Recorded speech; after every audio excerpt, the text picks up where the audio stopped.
Wait, is this true? LA Gorillas to remain operational until either a suitable buyer can be found or for the franchise slots or until the season ends. If a buyer isn't found, both teams, including Overwatch League, would be closed. Damning from J Fudge if this is true. Wait, hang on. I'm actually going to pause. That's actually kind of big news. Okay, I don't remember the original tweet is, but basically, yesterday, every single person from the Guard was laid off. Like full-on Corpa style. They showed up the office and there was a chain on the door and said, sorry. So basically everyone's gone. The entire org, from top down, just Thanos snapped out of existence. And so, I saw some people say, it's like, so what's going to happen to Overwatch League? Because the Guard, okay, for those who don't know who the Guard is, the Guard is technically the esports brand that owns the Gladiators and the LA Gorillas from Call of Duty. And they also have teams in like Valorant. But that's all owned by the Chronikies. The Chronikies owned the LA Rams. And so back when I used to work in Overwatch League, there was like the Crafts, which who owned the Pats, and like the Chronikies. They were like the West Coast, East Coast, like fucking ultra giga billionaires. And so a lot of people asked what's going to happen to the Gladiators if, everybody got laid off. And I saw some people say like, oh, the players will probably be fine. Like, players are going to be fine. There's nothing wrong. Like, the players have contracts and whatnot, which I don't know. That's a little spooky because the Owl is very notorious for doing whatever the they want with players. But I came across this just now. It's very interesting. Chronic Esports and Entertainment's Guts Esports Division. According to multiple social media posts on Wednesday, also, sorry it's so bright, but they don't have a dark mode. According to multiple sources, media posts Wednesday afternoon, a large number of employees have been laid off from Chronic Esports, an entertainment-owned esports arm, The Guard. Multiple employees announced that they've been let go, some of them who were recently hired. Oh yeah, there was some poor bastard, dude. There was some guy that said he was hired 2 days ago, or he had just moved there 2 days ago. Like, he was hired, he has been there 2 or 3 days, and boom, got laid off. Like, that. Oh, dude, that sucks. Imagine being that. I feel so bad for that guy, but... and they relocated to Los Angeles. Oh, wait. Some of whom were recently hired and relocated to Los Angeles after being laid off at other esports organizations in December earlier this year. Yeah, a bunch of teams have been laying people off recently, left and right. A lot of teams, have been bleeding money for a long time and were basically propped up by crypto and sponsorships. And now that a lot of sponsors are really scared that a looming recession is coming, they've pulled their sponsorships because they don't see returns or as much of a return as they wanted. Why spend money on this kind of risky thing, which was esports, when they could just go the traditional, social media /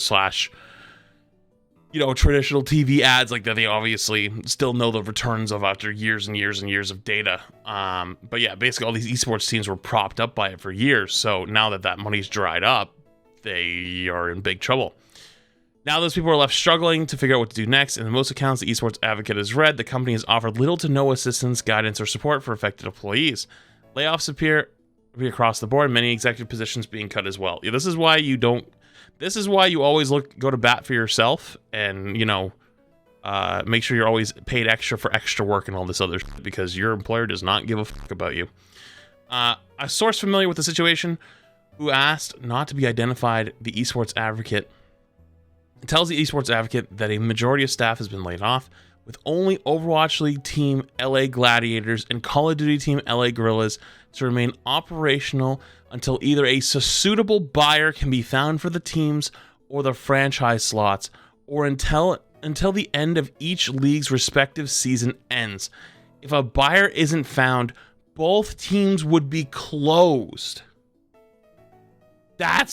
Dude. Holy, that's actually insane. That is actually insanity. Because, okay, you know why this is actually way worse? Who's going to buy them? If all the esports teams are scared shitless right now and they're all bleeding money and they all need to kind of downsize and try to spend less, Why would you want to buy a slot in Overwatch League, which is arguably one of the biggest negative money esports in the world? They don't promote their players. They don't promote merch for you. They don't have in-game section. Like, so for example, like Apex. Apex even cut back a little bit, but it has an amazing esports scene in which they're not hidden behind like the Boston Uprising or the Atlanta Rain. They're like, you know, TSM, you know, 100 Thieves. Like, they're actually their esports' names, things that they value, you know, not thrown behind some random city. And even they are a little bit scared and kind of pulling back a little bit. And they even have in-game stuff. Like, you can buy in some games, like, you know, skins for those teams, you know. Yeah, Overwatch has it, but like, it's really not the same thing. Like Boston Uprising color skins is not the same as like team packs, if that makes sense. It at least to the teams and as a consumer, doesn't feel the same. KSE, which is the Chronic division, launched an esports division, The Guard, in November 2021, putting Overwatch League Team LA Gladiators, Call of Duty Team LA Guerrillas, and a Valorant roster under auspices. Auspices? Too many big words. It also moved into a dedicated esports facility on the grounds of Hollywood Park near SoFi Stadium.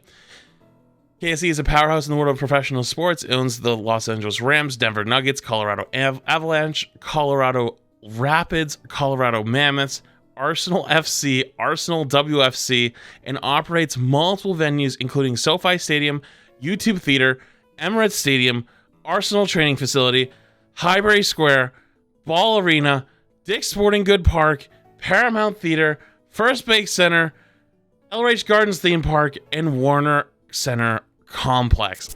Holy, this is actually really big. This is actually sad. I feel bad for so many of the people that have been working there. Because, like, the Guard actually was doing a lot of good things. Offer $2 and a Big Mac in order to keep Howl stable. It is a risk, but a risk I'm willing to take. You know what the funny part is? I know you're memeing. The funny part is like, they would probably take that offer just to not bleed any more money, and then you'd just be f***ed. Because even if you bought the team for little money, they could just go and wipe their hands, and they don't keep bleeding anymore. That way they just go, all right, we're done. We're done. So I actually wonder if any of, like, I know a lot of Overwatch League teams are doing, like, really not that hot. But, like, if, let's say the worst case scenario, end of the year comes and LA Gladiators just drop out of Overwatch League, any other teams just drop out. Like, they just cut their losses and just say, we're fucking done. We can't take it any longer. That would be crazy. But I feel really, really bad for them. But that's sad. That's actually really, really sad.